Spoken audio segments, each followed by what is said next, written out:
ಸ್ನೇಹಿತರೇ ನಮಸ್ಕಾರ. ನಾನು ರವೀಂದ್ರ ಜೋಶಿ.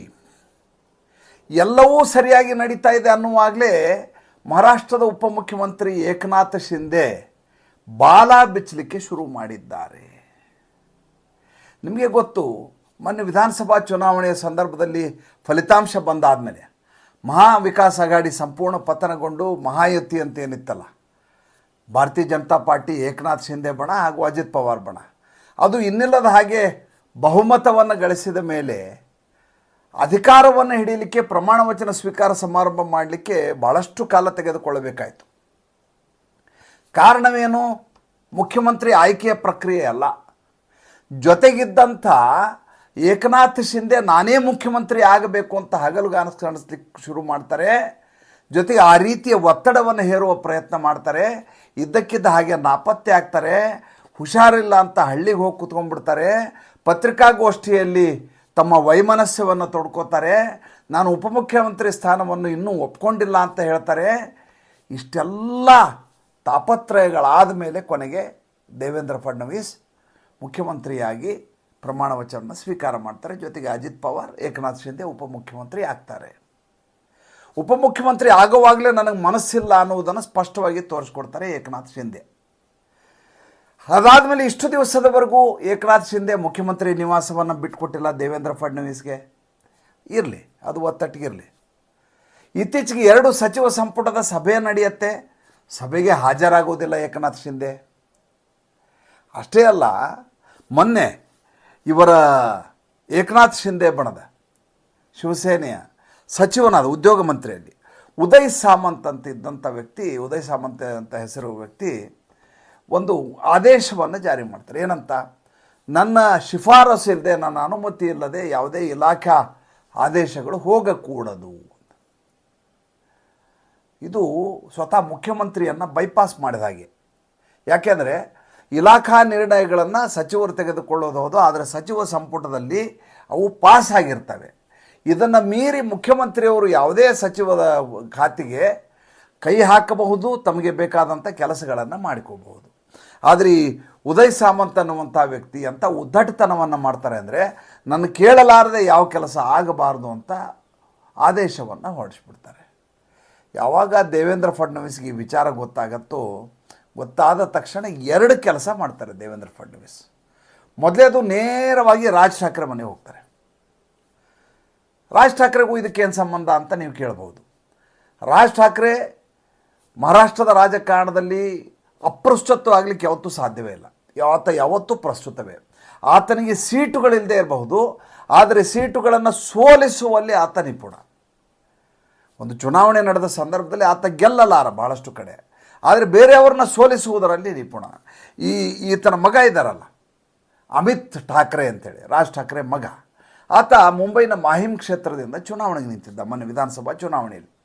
ಆ ಸಂದರ್ಭದಲ್ಲಿ ಆತನ ಎದುರಿಗೆ ಕ್ಯಾಂಡಿಡೇಟ್ ಹಾಕಬೇಡ ಅಂತ ದೇವೇಂದ್ರ ಫಡ್ನವೀಸ್ ಮತ್ತು ಭಾರತೀಯ ಜನತಾ ಪಾರ್ಟಿ ಹೇಳಿದರೂ ಕೂಡ ಏಕನಾಥ್ ಶಿಂದೆ ಅಲ್ಲೊಬ್ಬ ಕ್ಯಾಂಡಿಡೇಟನ್ನು ಹಾಕ್ಬಿಡ್ತಾರೆ.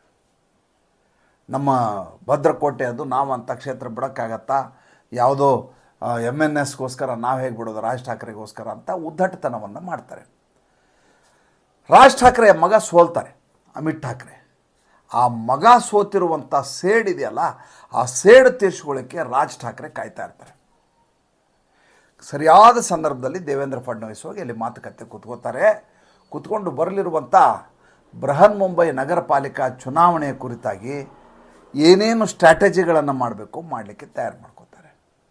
ಮಜಾ ಅಂದರೆ, ಈಗ ಬರ್ತಾ ಇರುವಂಥ ಬೃಹನ್ ಮುಂಬೈ ನಗರ ಪಾಲಿಕಾ ಚುನಾವಣೆಯಲ್ಲಿ ಈ ಏಕನಾಥ್ ಶಿಂದೆ ಬಣ ಮತ್ತು ಭಾರತೀಯ ಜನತಾ ಪಾರ್ಟಿ ಬಣ ಒಟ್ಟಿಗೆ ಚುನಾವಣೆ ನಿಲ್ತಾ ಇಲ್ಲ. ಭಾರತೀಯ ಜನತಾ ಪಾರ್ಟಿ ಅಭ್ಯರ್ಥಿಗಳನ್ನ ಭಾರತೀಯ ಜನತಾ ಪಾರ್ಟಿ ಹಾಕತ್ತೆ, ಏಕನಾಥ್ ಶಿಂದೆ ಶಿವಸೇನೆ ಅವ್ರ ಅಭ್ಯರ್ಥಿಗಳನ್ನ ಹಾಕತ್ತೆ, ಅಜಿತ್ ಪವಾರ್ ತನ್ನ ಬಣದ ಅಭ್ಯರ್ಥಿಗಳನ್ನ ತಾನು ಹಾಕ್ತಾರೆ. ಯಾರು ಗೆಲ್ತಿರೋ ಗೆಲ್ಲಿ. ಕಳೆದ ಬಾರಿನೂ ಅಷ್ಟೇ, ಶಿವಸೇನೆ ಅಭ್ಯರ್ಥಿಗಳನ್ನ ಶಿವಸೇನೆ ಹಾಕಿತ್ತು, ಭಾರತೀಯ ಜನತಾ ಪಾರ್ಟಿ ಅಭ್ಯರ್ಥಿಗಳನ್ನ ಭಾರತೀಯ ಜನತಾ ಪಾರ್ಟಿ ಹಾಕಿತ್ತು. ಮಜಾ ಅಂದರೆ, ಚುನಾವಣೆಯಲ್ಲಿ ಭಾರತೀಯ ಜನತಾ ಪಾರ್ಟಿ ಹೆಚ್ಚಿನ ಸೀಟುಗಳನ್ನು ಗಳಿಸುತ್ತೆ. 2 ಸೀಟುಗಳಲ್ಲಿ ಶಿವಸೇನೆಗೆ ಅವ್ರಿಗೂ ವ್ಯತ್ಯಾಸ ಆಗುತ್ತೆ. ಆದರೂ ಕೂಡ ಶಿವಸೇನೆಗೆ ಮೇಯರ್ ಪಟ್ಟವನ್ನು ಬಿಟ್ಕೊಡ್ತಾರೆ ಭಾರತೀಯ ಜನತಾ ಪಾರ್ಟಿಯವರು. ನಿಮ್ಗೆ ಗೊತ್ತಿರಲಿ, ಬೃಹನ್ ಮುಂಬೈ ನಗರ ಪಾಲಿಕಾ ಬಜೆಟ್ ಇದೆಯಲ್ಲ, ಆಯವ್ಯಯ ಇದೆಯಲ್ಲ, ಯಾವುದೇ ಒಂದು ರಾಜ್ಯದ ಬಜೆಟ್ಟಿಗಿಂತ ದೊಡ್ಡದಾದಂಥ ಬಜೆಟ್. ಇವತ್ತು ಚಾಯ್ಪಾಣಿ ಏನಾದರೂ ನಡೀತಾ ಇದೆ ಉದ್ಧವ್ ಠಾಕ್ರೆದು ಅಂತಂದರೆ ಅದಕ್ಕೆ ಕಾರಣ ಬೃಹನ್ ಮುಂಬೈ ನಗರ ಪಾಲಿಕೆ. ಎಲ್ಲ ಚುನಾವಣೆಗಳಿಗೆ ಖರ್ಚು ಎಲ್ಲವನ್ನು ಅಲ್ಲಿಯ ಕಾರ್ಪೊರೇಟರ್ಗಳ ಮೂಲಕ ಮಾಡಿಸ್ತಾರೆ. ಅವರು ಪಕ್ಷ ಬೇರು ಮಟ್ಟದಲ್ಲಿ ಇರಬೇಕು ಅಂದರೆ ಅಲ್ಲಿ ಕಾರ್ಪೊರೇಟರ್ಗಳು ಇರಬೇಕು, ಇಲ್ಲದೆ ಹೋದರೆ ಮುಂಬೈನಲ್ಲಿ ನೀವು ರಾಜಕಾರಣ ಮಾಡಲಿಕ್ಕೆ ಆಗೋದಿಲ್ಲ. ಆದರೆ ಈಗ ಏಕನಾಥ್ ಶಿಂದೆಯ ನಿಜವಾದ ಸತ್ವ ಏನು, ಈತನ ಸಾಮರ್ಥ್ಯ ಏನು, ಈತನ ಕ್ಷಮತ್ವ ಏನು, ಈ ಬಾರಿ ಬೃಹನ್ ಮುಂಬೈ ನಗರ ಪಾಲಿಕಾ ಚುನಾವಣೆಯಲ್ಲಿ ಸ್ಪಷ್ಟವಾಗಿ ಗೊತ್ತಾಗಲಿದೆ. ಜೊತೆಗೆ ಇನ್ನೊಂದು ಕೆಲಸವನ್ನು ಮಾಡ್ತಾರೆ ದೇವೇಂದ್ರ ಫಡ್ನವೀಸ್. ಉದ್ಧವ್ ಠಾಕ್ರೆ ಬಣದ 3 ಜನ ಶಾಸಕರನ್ನು ಮನೆಗೆ ಕರೆಸಿದ್ದಾರೆ. ಮೊದಲನೇದು ಮಿಲಿಂದ್ ನಾರ್ವೇಕರ್, ಎರಡನೇದ್ದು ಸುಭಾಷ್ ದೇಸಾಯಿ, ಮೂರನೇದು ಅಂಬಾದಾಸ್ ದಾನ್ವೆ. ಈ ಅಂಬಾದಾಸ್ ದಾನ್ವೆ ವಿಧಾನ ಪರಿಷತ್ನ ವಿಪಕ್ಷ ನಾಯಕ ಇದ್ದ. ಈ 3 ಜನರ ಕರೆಸ್ಕೊಂಡು ಮಾತುಕತೆಯನ್ನು ನಡೆಸ್ತಾರೆ. ಕಾರಣ ಕೇಳಿದರೆ ಬಾಳಾ ಸಾಹೇಬ್ ಠಾಕ್ರೆ ಅವರ ಮೆಮೋರಿಯಲ್ ಕುರಿತಾದಂಥ ಚರ್ಚೆಗೆ ಅವ್ರನ್ನ ಕರೆದಿದ್ದೆ ಅಂತ ಹೇಳ್ತಾರೆ. ಈಗ ಸೀಟುಗಳ ಸಂಖ್ಯೆಯನ್ನು ನೋಡಿದರೆ ಒಟ್ಟಲ್ಲಿ 288 ವಿಧಾನಸಭಾ ಕ್ಷೇತ್ರಗಳು. ಭಾರತೀಯ ಜನತಾ ಪಾರ್ಟಿ ಆಲ್ರೆಡಿ 132 ಸ್ಥಾನಗಳನ್ನು ಗಳಿಸಿಬಿಟ್ಟಿದೆ. ಮ್ಯಾಜಿಕ್ ನಂಬರ್ಗೆ 145 ಇದೆ ಮ್ಯಾಜಿಕ್ ನಂಬರ್. ಬೇಕಾಗಿದ್ದು 13 ಸ್ಥಾನಗಳು. ಹಿಂಗೆ ಕೈ ಮಾಡಿದರೆ ಉದ್ಧವ್ ಠಾಕ್ರೆ ಬಣದವರು ಈ ಕಡೆ ಬರಲಿಕ್ಕೆ ರೆಡಿ ಇದ್ದಾರೆ. ಜೊತೆಗೆ ಅಜಿತ್ ಪವಾರ್ ಬಣ ಯಾವಾಗಲೂ ಇವರ ಜೊತೆಯಾಗಿ ಭಾಳ ತುಂಬ ಚೆನ್ನಾಗಿ ಸಾಮರಸ್ಯದಿಂದ ದೇವೇಂದ್ರ ಫಡ್ನವೀಸ್ ಜೊತೆ ಇದೆ. ಅವತ್ತಿನ ಕಾಲಘಟ್ಟದಲ್ಲಿ ಅಜಿತ್ ಪವಾರ್ ಬಣವನ್ನು ತೆಗೆದುಕೊಳ್ಳಬೇಕಾದಂಥ ಅಗತ್ಯತೆ ಇದೆಯಾ ಅಂತ ಒಬ್ಬ ಭ್ರಷ್ಟ ವಂಶ ಪಾರಂಪರ್ಯದ ರಾಜಕಾರಣಿ ಅಂಥವನನ್ನು ಸೇರಿಸ್ಕೊಳ್ಳುವ ಅಗತ್ಯ ಏನಿತ್ತು? ಈಗಾಗಲೇ ಮ್ಯಾಜಿಕ್ ನಂಬರ್ ಇವರ ಹತ್ರ ಇದೆ. ಏಕನಾಥ್ ಶಿಂದೆ ಮತ್ತು ಭಾರತೀಯ ಜನತಾ ಪಾರ್ಟಿ ಸೇರಿದ್ರೆ ಬೇಕಾದಂಥ ನಂಬರ್ಗಳು ಬಂದುಬಿಟ್ಟಿದೆ. ಏಕೆ ಅಜಿತ್ ಪವಾರ್ ಸೇರಿಸ್ಕೊಂಡ್ರು ಅಂತ ಎಲ್ಲರೂ ನಾವು ಮಾತಾಡಿದ್ವಿ. ಆದರೆ ಈಗ ಏಕನಾಥ್ ಶಿಂದೆ ಠಾಣಾದ ಆಟೋ ಡ್ರೈವರ್ ಆಗಿದ್ದ ವ್ಯಕ್ತಿ ಆಟೋವನ್ನು ಎಲ್ಲಿ ಬೇಕೋ ಅಲ್ಲಿ ಅಧಿಕಾರವನ್ನು ತಿರುಗಿಸ್ಲಿಕ್ಕೆ ಹೋಗಿ ಪಲ್ಟಿ ಹೊಡೆಯುವ ಸಾಧ್ಯತೆ ಇರುವ ಸಂದರ್ಭದಲ್ಲಿ ಅಜಿತ್ ಪವಾರ್ನ ಅಗತ್ಯತೆ ಏನು ಅಂತ ಅರ್ಥ ಆಗ್ತಾ ಇದೆ. ಅಜಿತ್ ಪವಾರ್ನೂ ಕೈ ಕೊಟ್ಬಿಟ್ರೆ ಬೇಕಾದಂಥ ತಯಾರಿ 13 ಸೀಟುಗಳ ತಯಾರಿ ಏನಿದೆ ಅದನ್ನು ದೇವೇಂದ್ರ ಫಡ್ನವೀಸ್ ಇವತ್ತಿನ ಕಾಲಘಟ್ಟದಲ್ಲಿ ಮಾಡ್ತಾ ಇದ್ದಾರೆ. ನೋಡಿ, ಅವತ್ತು ಬಂಡಾಯ ಮಾಡಿಕೊಂಡು ಹೊರಗಡೆ ಬಂದ ಸಂದರ್ಭದಲ್ಲಿ ಏಕನಾಥ್ ಶಿಂದೆ ತಂದದ್ದು ಕೇವಲ 39 ಜನ ಶಾಸಕರು, 40 ಶಾಸಕರು ಅಂದ್ಕೊಳ್ಳಿ. ಭಾರತೀಯ ಜನತಾ ಪಾರ್ಟಿ 145 ಜನ ಶಾಸಕರಿದ್ದರು. ಆದರೂ ಕೂಡ 40 ಶಾಸಕರಿರುವಂಥ ಏಕನಾಥ್ ಶಿಂದೆಗೆ ಮುಖ್ಯಮಂತ್ರಿ ಪಟ್ಟವನ್ನು ಉದಾರತೆಯಿಂದ ಬಿಟ್ಕೊಡ್ತು ಭಾರತೀಯ ಜನತಾ ಪಾರ್ಟಿ. ಏಕನಾಥ್ ಶಿಂದೆಗೆ ಏನನ್ನಿಸ್ತು, ನನಗೆ ಸಾಮರ್ಥ್ಯ ಇದೆ, ನಾನು ಮುಖ್ಯಮಂತ್ರಿ ಕುರ್ಚಿಗೆ ಯೋಗ್ಯ, ಆದ್ದರಿಂದ ನನಗೆ ಕುರ್ಚಿ ಕೊಟ್ಟಿದ್ದಾರೆ. ದೇವೇಂದ್ರ ಫಡ್ನವೀಸ್ ನನ್ನ ಎದುರಿಗೆ ಏನಲ್ಲ, ನಾನು ಆ ರೀತಿ ಬಂಡಾಯ ಮಾಡುವಂಥ ದೊಡ್ಡ ನಾಯಕ ನಾನು, ಅದಕ್ಕೆ ನನಗೆ ಕೊಟ್ಟಿದ್ದಾರೆ ಅಂತ ಭ್ರಮಿಸಿಕೊಂಡು ಬಿಡ್ತಾನೆ ಮನುಷ್ಯ. ಆ ಭ್ರಮೆಯಲ್ಲೇ ಚುನಾವಣೆಯಲ್ಲಿ ಪಾಲ್ಗೊಳ್ತಾನೆ. 52 ಸೀಟ್ ಬರ್ತವೆ, ಮತ್ತೆ ನನ್ನನ್ನೇ ಮುಖ್ಯಮಂತ್ರಿ ಮಾಡ್ತಾರೆ ಅಂತ ಹಗಲುಗನಸು ಕಾಣಲಿಕ್ಕೆ ಶುರು ಮಾಡ್ತಾನೆ.